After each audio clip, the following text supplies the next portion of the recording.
Parlikar math and commerce coaching क्लासेसमध्ये आपल्या सगळ्या विद्यार्थ्यांचं माझं हार्दिक स्वागत आहे. मित्र बघ, आता आपल्याला त्यांनी ट्रायंगल दिलेले आहेत, त्यामध्ये सांगितलेल्या ट्रायंगलमध्ये एम एन ही 5 दिलेला आहे, एन आणि पी दिलेला 7 आणि एम क्यू दिलेला आहे त्यांनी आपल्याला 2.5. तर क्यू पी ची किंमत आपल्याला काढून दाखवायची आहे.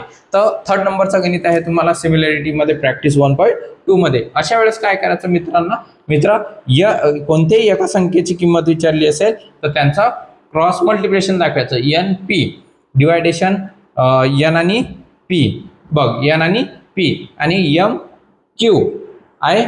आता क्यू आणि पी विचारला आपल्याला, क्यू आणि पी. मग एन पी ची जी किंमत दिली आहे, एन पी ची किंमत दिलेली आपल्याला 5, एन पी ची किंमत दिलेली आपल्याला 7, एम क्यू ची किंमत आहे मित्रा 2.5 आहे की नाही. क्यू पी आपल्याला काढायचा आहे. मग अशा वेळेस क्रॉस मल्टिप्लिकेशन करायचं. काय करायचं मित्रा? क्रॉस मल्टिप्लिकेशन करायचं. मग क्रॉस मल्टिप्लिकेशन करताना Q P is equal to is equal to नाही 5 इज इक्वल टू आता दाखवायचं 7 इंटू 2.5.